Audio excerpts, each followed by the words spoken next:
This is a very dark little cove.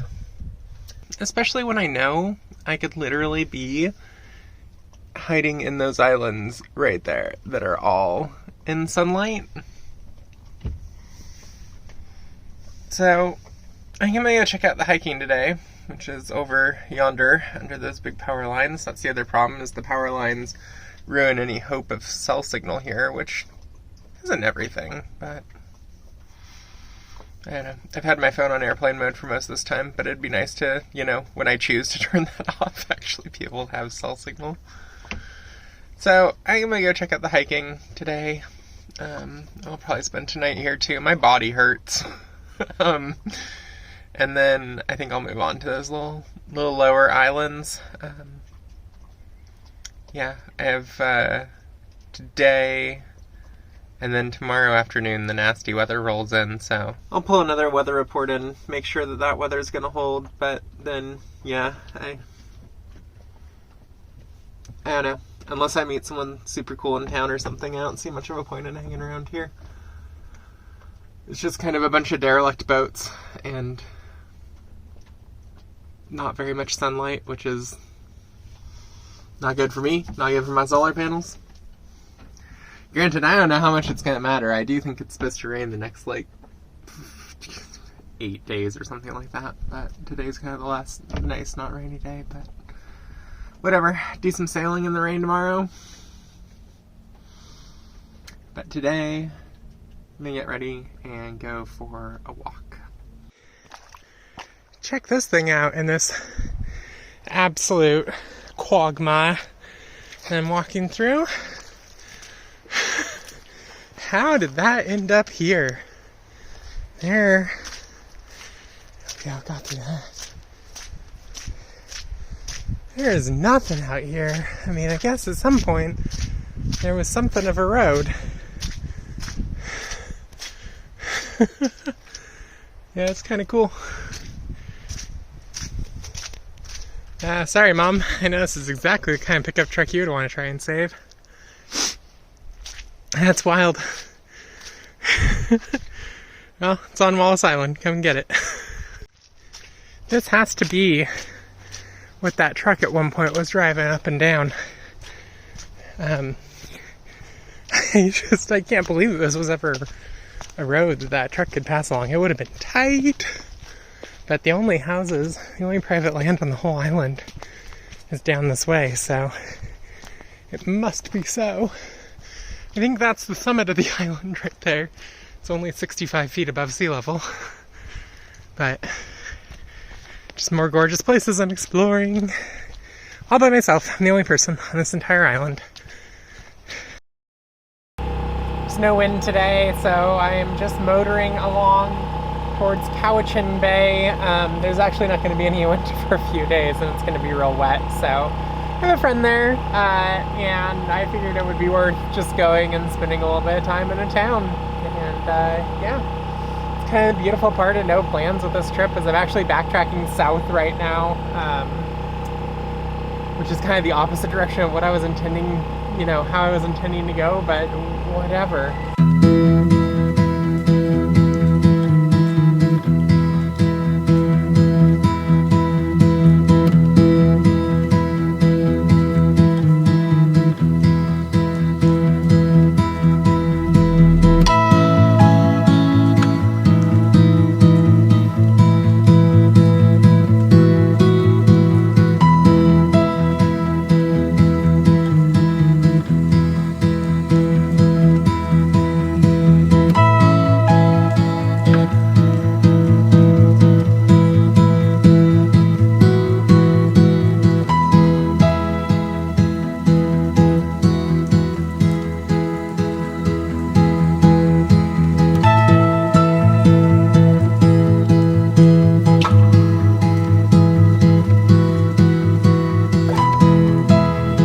Been in a logging area quite like this before, where they just have big log booms still out in the bay.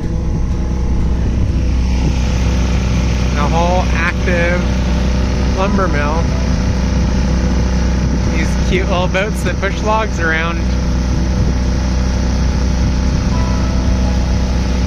there's this tugboat. I actually just caught on the VHF to ask what side I should pass him on. This whole trail of logs behind him. I don't really understand where they all come from. I was looking at his track on AIS, and he has been traveling with these logs for a long way. But I'm just trying to give everything as wide of a berth as I can. This is wild.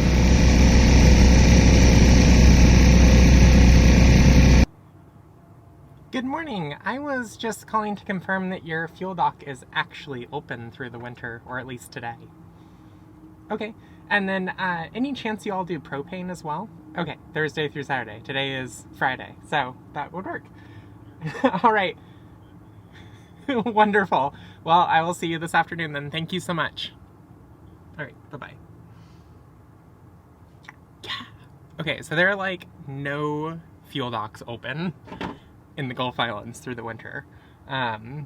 Even some really big towns that I would anticipate to have fuel docks when I actually call their marinas, they are closed through the winter. The one here in town in Ladysmith, which is like a pretty decent sized town, very bustling as far as boats go. I mean, there's well over 1,000 boats in four or five marinas and a huge anchorage here in town, and their fuel dock is closed through the winter. But there's this little resort about 3 hours away that's on the way to where we're going anyway, and they are still open. So, gonna refuel, anchor there through the night. Do propane too. I'm actually really surprised at how fast I've gone through propane. It has been lasting 4+ months since I got this tank, but I just filled it about 40 days ago, and it's already pretty light. I could probably get away with not refilling it, but this place does it. I've called somewhere else, actually in Vancouver, that might be where I end up having to get fuel again. They don't, and I know that Point Roberts doesn't, and that's where I'm going to be clearing back into the country, and I might be there for a little bit, so might as well top up the propane.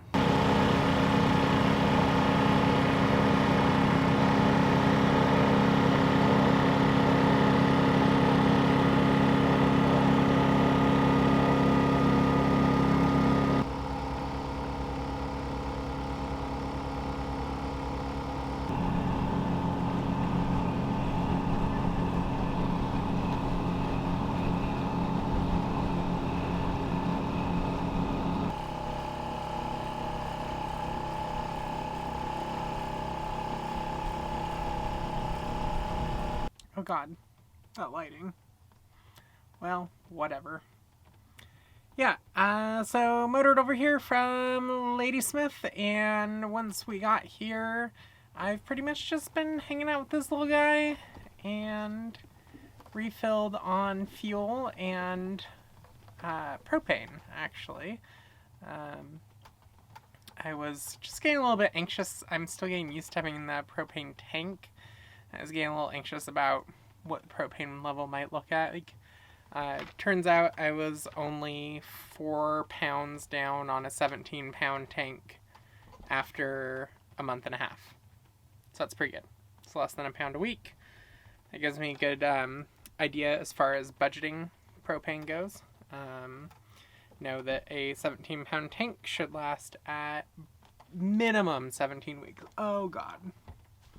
My hand was wet. Just from condensation. That just was a little bit of a shock.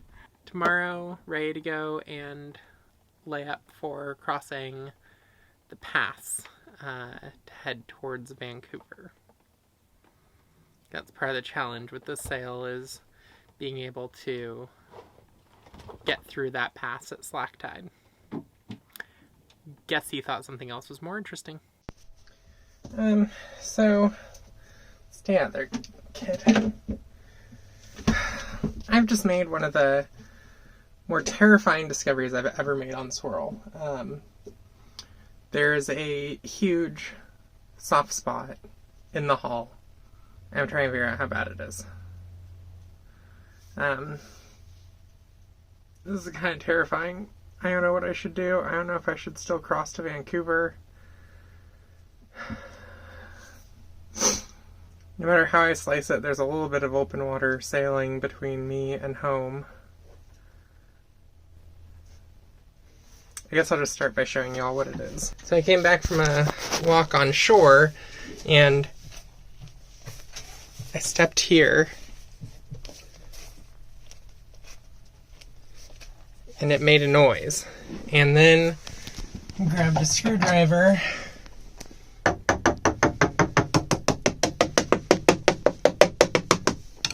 that whole area,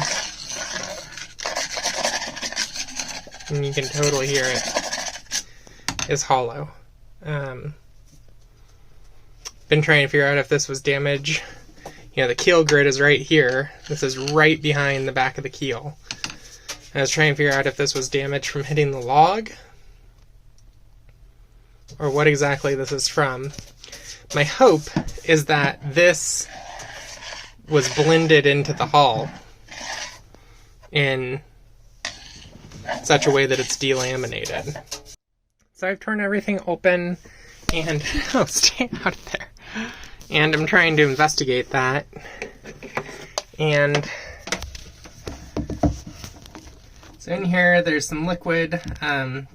This is accessible by the battery compartments. That little pile of white stuff is baking soda to make sure that it wasn't battery acid. It's not. It didn't react at all.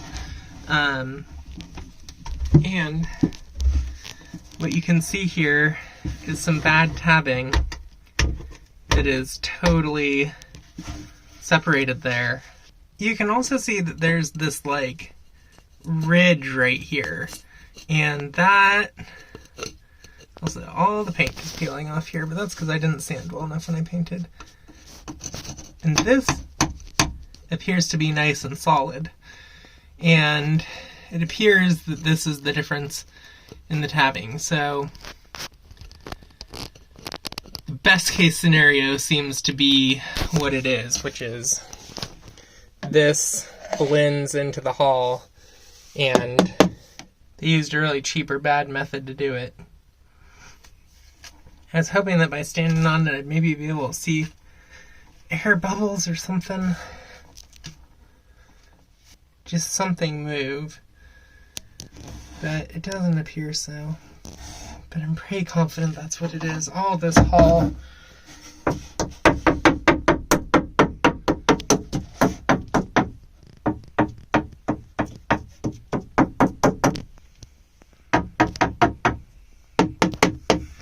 Yeah, all of it, despite how it looks, sounds really good. This is going to have to be addressed, but I don't think it has to be addressed today. I think I am still going to pull this floorboard and just check the keel grid here and make sure that it isn't also separated right in here, because that might indicate something worse. Okay, I have torn the boat apart a little bit more. Here's what I have discovered. A, that cat's real cute. B, if you want to see things like this happen in more or less real time, make sure you follow me on Instagram at svswirl. That's what I've learned. This is hollow. That's hollow. That's solid. And everything all the way down on the actual hull is solid. So, I think that when they tabbed this bench to the hull, they did a really crappy job. I can't explain why this went bad and this went bad, but like the rest of the keel grid sounds fine. That's the most concerning part, is that part of the keel grid seems like it's been affected.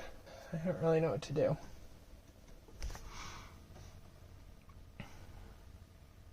I don't think this is going to immediately sink the boat, so I could probably carry on and head to Vancouver as I planned. This has to be addressed at some point. I don't really have the I don't really have the budget to address this. I don't really have the will to address this right now. Nothing can seem to ever just all be okay with this boat. But look at that sunshine. This is the first time in what feels like weeks that I've actually had a shadow. It's like I ended up picking myself up by my bootstraps. Finding that damage to the boat was genuinely scary. And I don't really know what to do about it right now. But she's not in imminent danger of sinking, and so I have to just keep going. And the next plan is to head over to Vancouver, and so you really didn't miss anything. I just motored here. As you can probably tell, there is no wind. Tomorrow there's also going to be no wind. The plan was actually to cross to Vancouver on Monday when there's going to be some wind, but the forecast has changed and now it's coming totally out of the wrong way, which means I'd be beating into the wind all day, which I'm not opposed to do. I spend most of my sailing life beating into the wind, it seems. I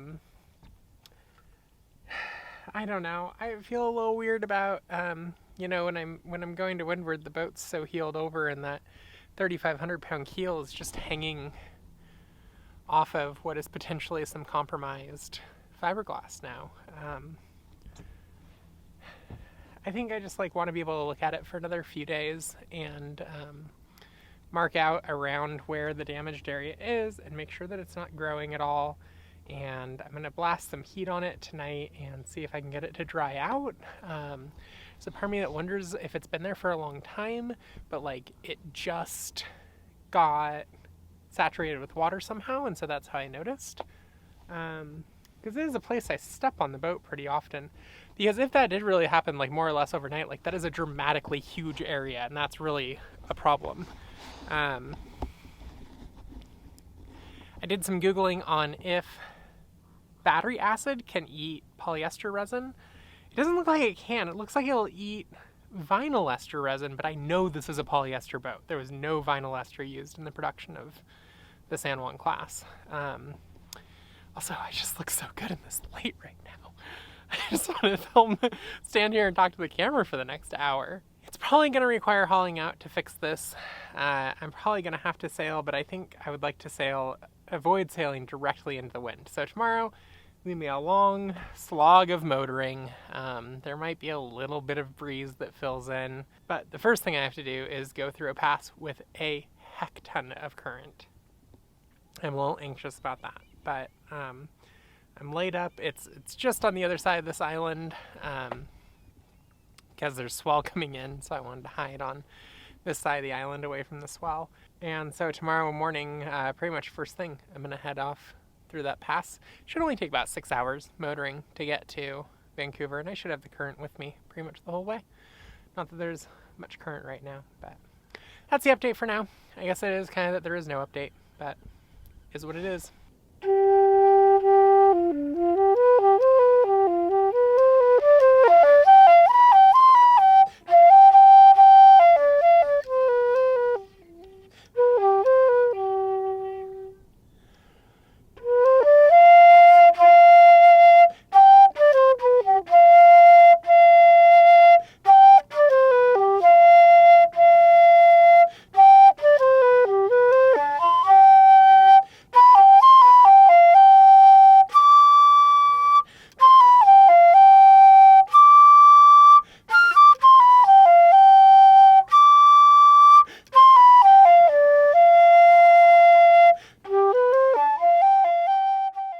I am crossing to Vancouver this morning from the Gulf Islands, trying to get my northing in early because I think that the wind is going to shift and come even more on the nose. Right now it's kind of coming in from this angle, but it's going to clock around and come in from this angle. So if I can get north, if I can get up there, then when it comes in I'll be more on a beam reach to head over to Vancouver. There it is. It's a huge relief to just actually have eyes on that thing and know that it's well astern of me. That's the last navigational hazard I can see on AIS here for a bit, so it's nice. I might take a moment to make some coffee at 11-something a.m. Well, I am now motor sailing as pretty much all the wind has died. It's just tiny little bits left, but I need to get in, and I'm now fighting against a current, so the wind wasn't enough to overcome the current. But Vancouver is just right over there. There are the skyscrapers in downtown Vancouver. This is pretty wild. It feels very different than when I sailed into Seattle. It's also a very different day, and it's not the middle of summer, so that's helpful. It's been a beautiful sail. Of course, it dumped rain for the last hour, and so now all of everything is soaking wet. I hid down below for most of that. For whatever reason, that was right when Soot wanted to come up top, but whatevs, we'll let him do his thing wherever he feels comfortable. So yeah, only doing about 3.5 knots now. Some current coming at me. Unfortunately, it's building, but I'm kind of hoping that as I get in here, there's going to be an eddy that I can ride, and then actual False Creek shouldn't have much current at all. So.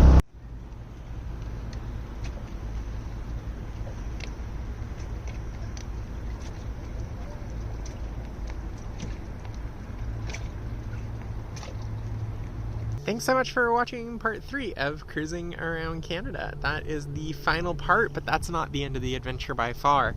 If you haven't watched my other videos, I take off in less than 6 months to circumnavigate the globe, and we're doing a fast circumnavigation.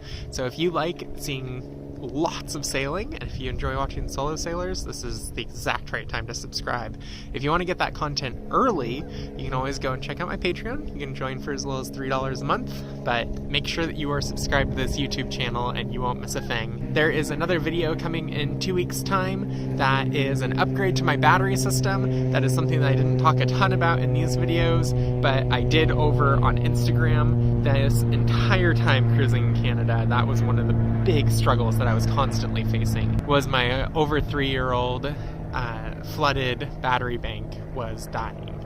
And just having enough power just to get through each day's sail was a real struggle. So I upgraded that as soon as I got back to the States, and you can see that coming out in 2 weeks, along with some just fun logistical how I get chores done on a boat. So I hope to see you all back here in 2 weeks' time, and don't forget to like and subscribe.